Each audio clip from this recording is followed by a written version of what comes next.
Oh non, elle va encore nous parler de films chelous. Ah, j'en ai marre de vomir, moi. C'est vraiment dégueulasse à chaque fois. Ça raconte quand même beaucoup, hein. Ouais, moi j'en ai marre. En plus, t'as vu le défi qu'elle a fait en short? Ah ouais, non, c'est de la merde. Carrément de la merde. C'est juste pour avoir des abonnés. Franchement, elle me saoule en ce moment.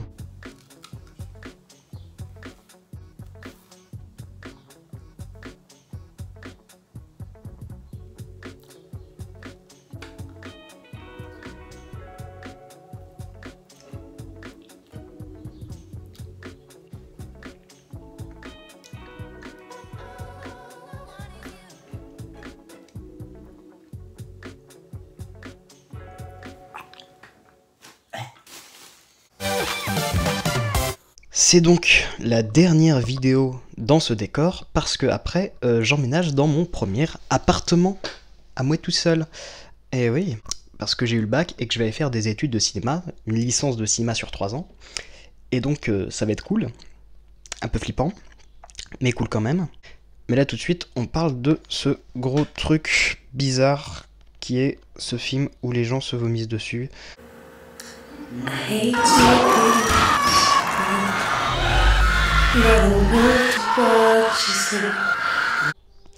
Il y a un an, j'avais fait une vidéo sur Slaughtered Vomit Dolls de Lucifer Valentine. J'avais dit que je regarderais peut-être la suite un jour. Ce jour est arrivé. Alors beaucoup de gens ont dit que Lucifer Valentine avait inventé un nouveau genre, le vomit gore, sauf que c'est pas vrai en fait. Ouais, il y avait d'autres films dans ce genre avant.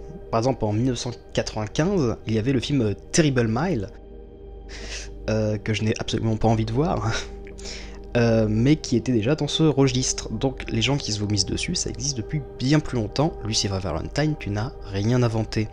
Donc le film c'est Regurgitated Sacrifice, toujours le nom qui est très original, toujours l'affiche qui est très intéressante esthétiquement, mais le film qui est pas terrible, comme le premier qui était Slaughtered Vomit Dolls, qui était sorti en 2006, je crois, qui avait des points intéressants, voilà, un montage intéressant, c'était dégueulasse, mais il y avait une histoire intéressante de fond. Et là on part en 2008, donc il sort la suite, avec toujours la même actrice, qui s'appelle Améral Levey ou un truc comme ça, je ne sais plus, et qui va faire des trucs toujours plus dégueux, parce que là franchement niveau dégueulassitude, je ne crois pas qu'on puisse faire pire. Je me suis donc infligé la suite de ce film, un an après ma critique sur le premier. Donc j'ai trouvé ce site Effet Dupe Movies qui est intéressant pour vraiment voir des films impossible à trouver, comme les films de Lucifer Valentine, ou alors il faut claquer beaucoup d'argent dans des DVD, et je ne suis pas sûr d'avoir envie de donner d'argent à ce mec, parce que quand même c'est un peu chaud, et du coup je n'arrive pas à savoir si le film est totalement nul, s'il est mieux que le premier, ou s'il est beaucoup moins bien, parce que c'est ça, c'est très paradoxal hein, dans cette suite. Comme d'habitude, on va avoir beaucoup de scènes de vomi, plus que dans le premier. Et là, dans le premier, il vomissait du sang, donc ça allait, c'était un peu dégueulasse. Ouais, il coupait un bras, il mettait ça voilà, pour se faire vomir. Et là, maintenant, c'est un peu plus que ça. Maintenant, c'est carrément du vrai vomi, un truc vraiment... C'est dégueulasse. Et le titre en même temps il est marrant, Regurgitated Sacrifice, genre j'ai régurgité le sacrifice. Et oui c'est ça, il y a genre des sacrifices de madame pendant tout le film. Et donc d'après ma théorie c'est pour enfanter, pour que Angela puisse avoir son ventre, parce qu'on voit qu'elle est enceinte et tout. Ça c'est intéressant. En fait l'univers du film qu'a créé Lucifer Valentine est assez intéressant en fait. Mais l'exécution est très mauvaise. Ça fait passer plein de moments pour juste du porno bête et méchant, ce qu'il est peut-être, et c'est souvent juste hyper gratuit, même s'il y a des idées, et le gore est très bien fait, même trop bien fait pour une production aussi petite, où il trouve tout cet argent. Et donc c'est un film où on va rabaisser la femme pendant 1 heure. Ouais, génial. Non, c'est vraiment ça le film. On voit presque aucun homme à la caméra. Et quand on en voit, c'est juste pour faire des trucs salaces à des gens, toujours en position de dominant. Donc là, on est très proche de la pornographie. Il y a même des plans pornographiques, j'ai envie de dire. Après, dans le fond, il y a une histoire quand même, enfin, qui est pas facile à déceler, mais on dirait bien. Donc, on va suivre en fait après la mort de Angela dans le premier film. Je vous renvoie à ma critique, la première, on parle du film. Et donc, dans la suite, on va suivre ce qui se passe après sa mort en enfer.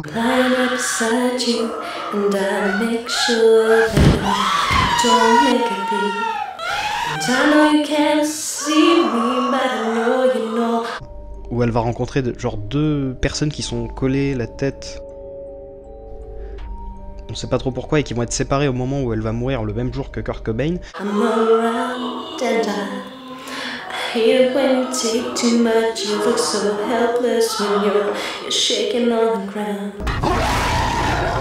Et genre ça va faire une sorte de paradoxe dans leur monde, dans leur univers bizarre. Et du coup, eh ben elle va genre tomber enceinte dans le film, c'est ça qui est bizarre.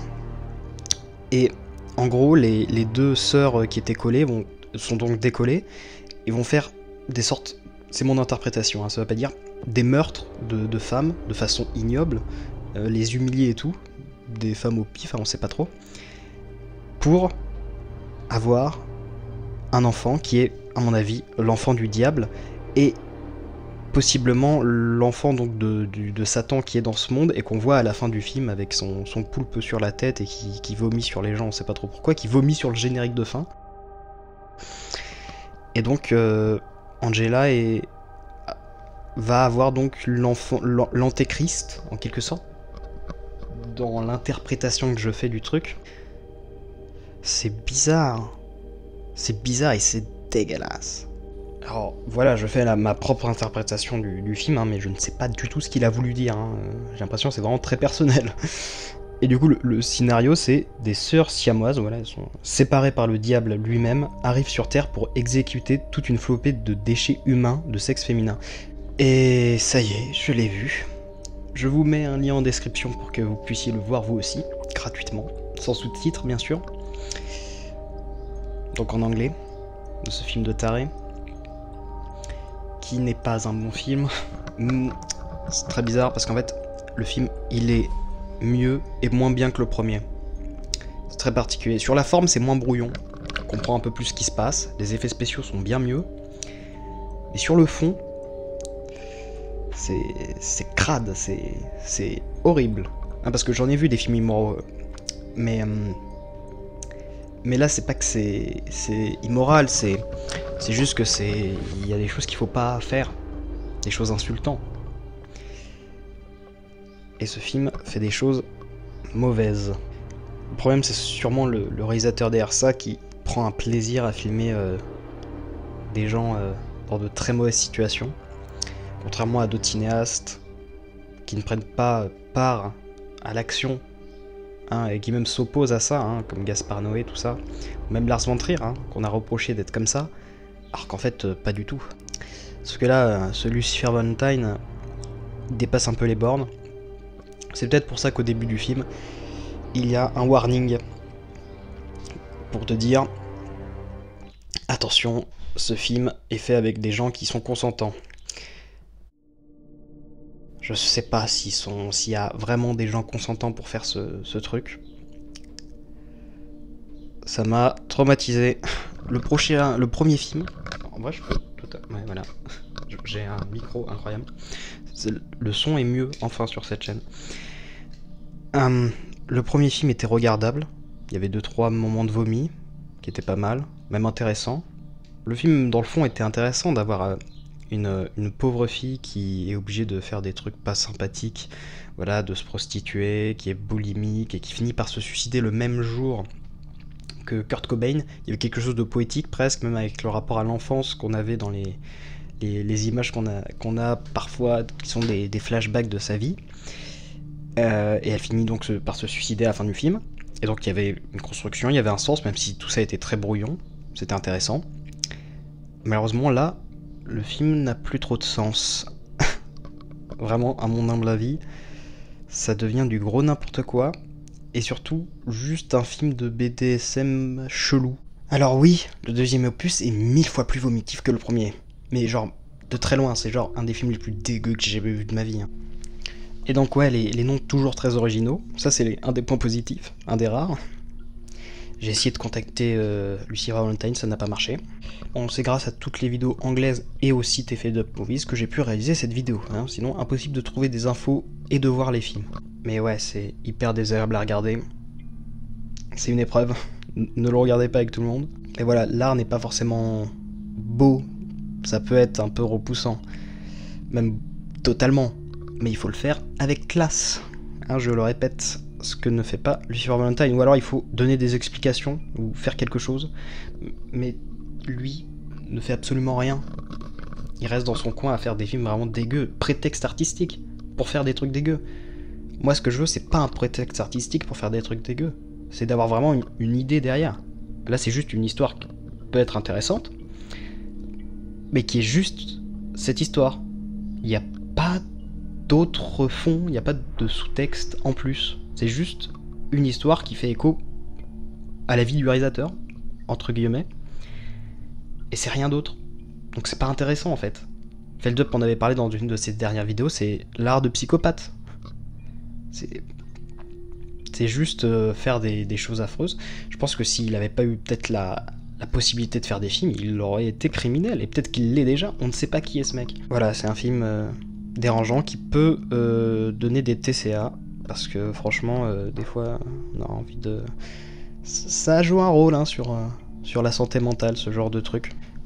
Mais je pense que c'est toujours intéressant d'en parler, même si les films sont pas forcément mauvais, mais il y a des trucs à en retirer, malgré tout. Heureusement, sinon je ferais pas de vidéo. Il y a toujours des trucs à retirer de ce genre de choses, par leur originalité, leur décadence, et aussi qu'il faut bien que quelqu'un se colle à voir ces films pour en parler, surtout en France où personne ne les a vus, enfin très peu de personnes. Mais là on touche les bas-fonds du cinéma. Le montage est intéressant encore une fois. Certains mouvements de caméra aussi, t'as des caméras au ras du sol qui font voilà, comme ça et qui avancent comme ça. Alors ça peut faire juste truc très amateur, mais ça donne un petit effet un peu monstre par terre. T'as toujours ce truc de mettre un couvercle transparent devant la caméra pour que la personne qui vomisse sur la caméra, la caméra elle soit pas cassée. Mais j'ai l'impression que ma caméra Nikon est de meilleure qualité que celle de Lucifer Valentine. Et encore une fois, je ne comprends pas où il trouve le financement pour ses films. C'est pas possible.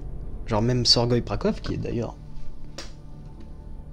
juste ici, hein, notre cher Sorgoy, il est dans l'étagère et en haut et il y a l'affiche juste ici. Incroyable. Et bah oui. Et ben eux, ils trouvent très peu et même si les effets spéciaux sont bien, il y avait Luis Nieto qui est très intéressant comme personne qui fait des effets spéciaux. Et ben là, Lucifer Valentine, comment il fait ? Je ne comprends pas quelle est son équipe. C'est ahurissant, c'est le rêve américain peut-être. Le fait que comme il soit en Amérique, ils puissent tout se permettre. Ou alors c'est quelqu'un qui est déjà riche, ça c'est une théorie qui est intéressante, qui a déjà beaucoup d'argent et qui fait des films fétichistes dans son coin. Et qu'en fait on a juste mal interprété et qu'on pense que c'est un artiste bizarre, alors qu'en fait c'est juste quelqu'un qui fait des trucs vraiment dégueux dans son coin. Et ça c'est inquiétant, genre c'est une secte du vomi. Et encore plus inquiétant, c'est les gens qui sont fans de lui. Moi je trouve ça intéressant et tout, mais il y a des gens qui se tatouent les images de ses films, qui font des vidéos où ils l'encensent. Ça c'est très inquiétant quand même. Je vous invite à voir la vidéo de The Internet Investigator, parce que il y a très peu d'infos sur Lucifer Valentine, et là c'est une bonne source pour avoir des réponses sur ce mec bizarre. Et voilà, c'est très perturbant. Voilà, c'est Amera Lavey, l'actrice. Et voilà, ils vont sacrifier toutes les personnes féminines pour avoir l'antéchrist ou je ne sais pas trop quoi. Mais voilà, c'est un peu trop bien fait à mon goût pour une production de ce type. C'est ça qui fait peur en fait. C'est ça que je comprends pas. Et ouais, le scénario du premier film, c'est La descente en enfer d'Angela Badarn. Voilà, qui est stripteaseuse, prostituée, boulimique, dépressive, hantée par des visions sataniques. On avait compris, même si c'est très mal fait.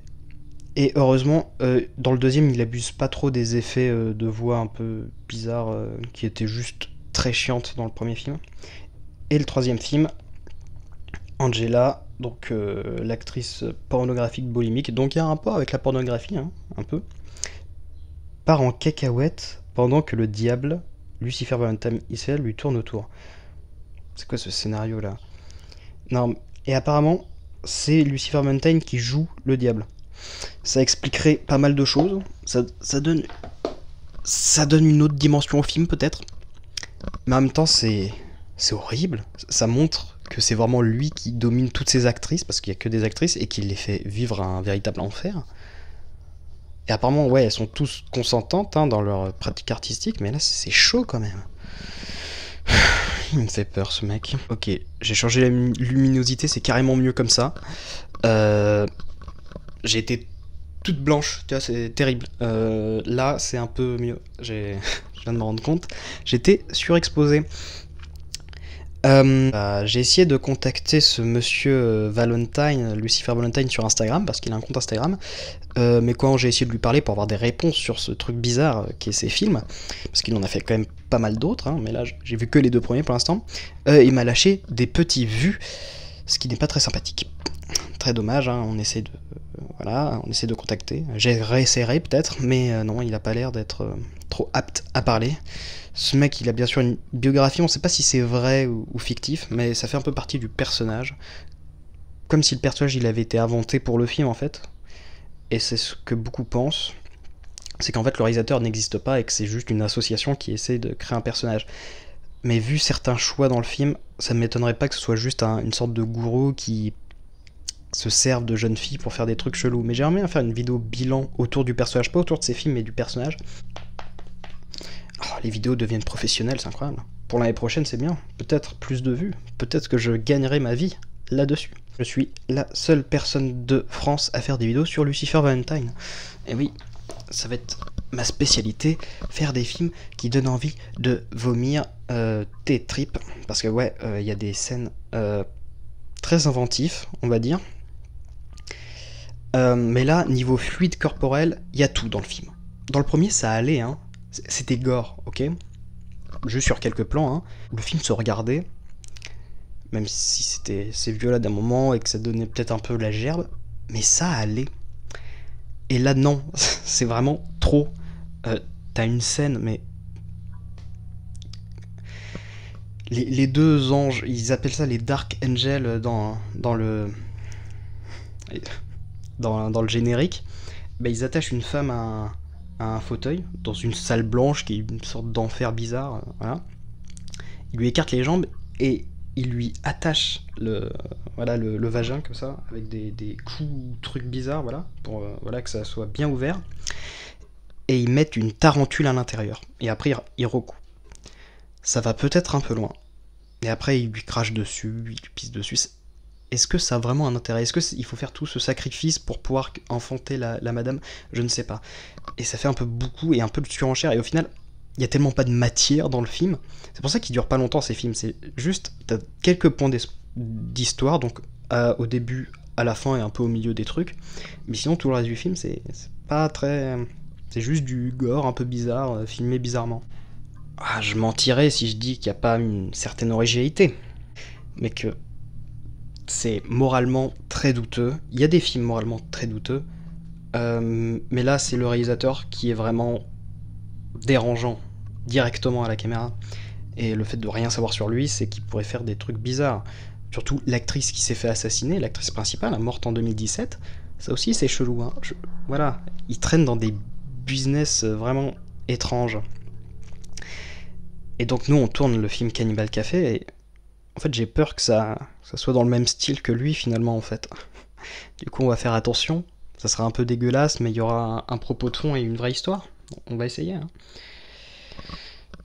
J'ai lu des critiques sur internet qui disaient le cinéma, c'est pas que des images et du bruit. Bah, je pense que si, le cinéma, c'est des images et un peu de bruit, et même peut-être pas de bruit du tout. C'est juste, il faut bien le faire, d'une manière pertinente. Là, est-ce que c'est pertinent ou ça ne sert qu'à faire plaisir au réalisateur? Peut-être. Je ne sais pas qui est cette personne, c'est un sataniste. Enfin, il se décrit comme sataniste, mais le satanisme n'est pas forcément quelque chose de négatif. Il suffit de lire la Bible satanique et on voit qu'il y a des idées intéressantes, ne pas faire de mal aux animaux ni rien, et malheureusement, il a pas vraiment compris ce que c'était, hein, c'est plus une... Après, peut-être que lui, il voit plus ça comme une vraie religion que comme une philosophie de vie. Je regarde le film, qui a envie de tourner dans ça? C'est... Il faut vraiment... Parce que oui, tu peux faire des effets spéciaux, mais il y a des scènes qui ont pas l'air d'être truquées, des scènes où les gens se font pisser dessus, des trucs vraiment ignobles. T'as une scène avec un poulpe, t'as une scène où il scape une madame et après il met le poulpe à l'intérieur et après il vomit, il boit, il vomit dans la tête de la madame et ça a l'air d'être Satan d'ailleurs ce personnage.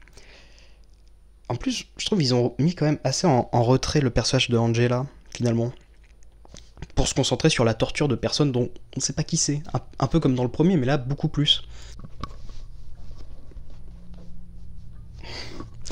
J'ai acheté ce truc sur Vinted, c'est vachement sympathique. Mais ouais, le fait de dire que ce film c'est de l'art moderne, tout ça, c'est plus un prétexte pour filmer n'importe quoi. Et ça me rappelle une vidéo, je crois, du Palmacho qui disait ouais, c'est pour un sketch et tout. Et tout le monde le disait vas-y passe, et genre il commence à braquer des banques et tout, et ils disent non c'est juste pour un sketch et du coup ça va. Bah là c'est limite ça, hein. Mais bon, ça reste quand même très peu regardé, et grâce au coin du bis, je connais ce truc maintenant. Mais voilà, le premier je comprenais, il y avait une forme de poésie, même si c'était très dur à regarder, pas forcément parce que c'était dégueu, mais parce qu'on comprenait rien, il fallait le dire, les synopsis et tout, hein.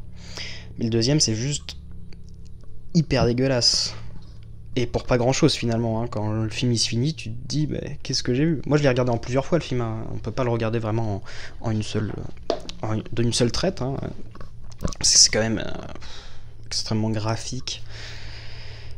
Moi j'aime bien le gore, même quand c'est très réaliste et tout, mais là c'est pour servir quelque chose qui ne me plaît pas du tout. Quelque chose qui de trop violent envers la femme. Ah, parce que j'ai lu des gens qui disaient oui, Lucifer Valentine, il traite bien ses actrices et tout, j'en sais rien. Et ça ressemble beaucoup plus à un film misogyne qu'autre chose. Le premier, on pouvait voir quelque chose de féministe en quelque sorte, hein, entre guillemets, dans cette histoire entre guillemets, hein, le entre guillemets. Entre guillemets qui est de retour, ça c'est pour les vrais fans de la chaîne, hein, ils connaissent le entre guillemets. Benjos, je te vois, tu dois finir le montage de Salaud. Ah oui, donc si la vidéo de Salaud sort après... Ouais, enfin, on s'en bat. Voilà pour ce qui est du film, je le conseille absolument pas. Ça peut être intéressant pour les fans de genre extrême, genre moi, et pour en parler sur internet, pour vous décrire les scènes, mais je vous le conseille pas. C'est pas un très bon film. Le warning au début, c'est bien qu'ils le mettent quand même, pour prévenir. C'est marrant, il y a une sorte de blague, genre, il y a écrit « produit par... personne ». Je ne comprends pas d'où il sort tout cet argent. J'ai l'impression, en fait, c'est un peu le bon ski du cinéma. Le talent en moins, bien sûr. J'aimerais, en fait, juste lui parler pour comprendre. Il y en a plein des films comme ça, hyper cachés et tout, mais lui, il y a un... Voilà, c'est ce que je disais dans la première vidéo, c'est le personnage et tout ce qui se passe en dehors du film est plus intéressant que le film lui-même, en fait. Bon, après, il y a la suite, qui s'appelle Slow Torture Puck Chamber, un truc comme ça. Et il en a fait d'autres.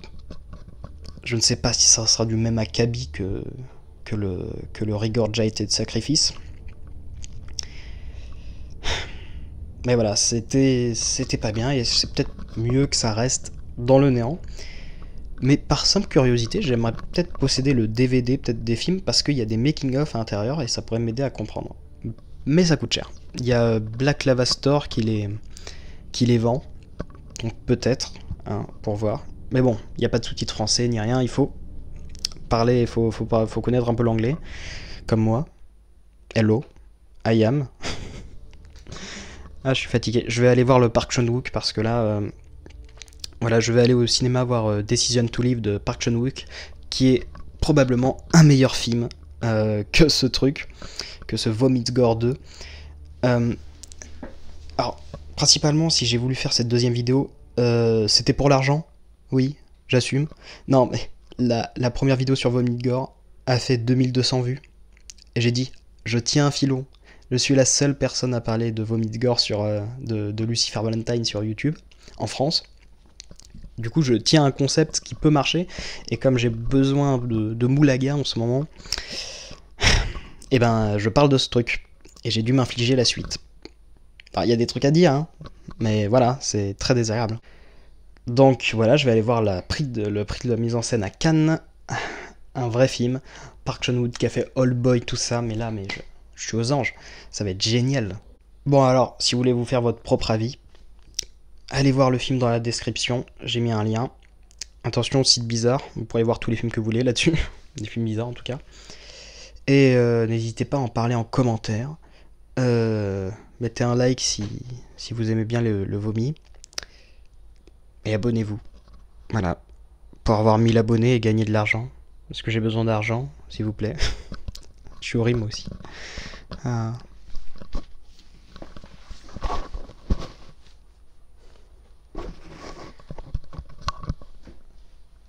Ça c'est mieux. Ça c'est mieux. Ça c'est mieux. Et adieu, mon cher Lucifer. Si cette vidéo marche beaucoup, je regarderai le 3e. Hein, ça sera le défi. Hein. On verra, on en parlera plus en détail. Et je ferai une vidéo dédiée à ce mec, peut-être. Une vidéo un peu en mode Feldup, un peu enquête, en mode... dans le noir, un peu en mode... Oui, Lucifer Valentine, c'est un étrange personnage. Hémétophile. Oui, dans la première vidéo, je dis hémétophile, je me dis hématophile, alors que c'est hémétophile. Ceux qui aiment le vomi. C'est bizarre. Oh mon dieu.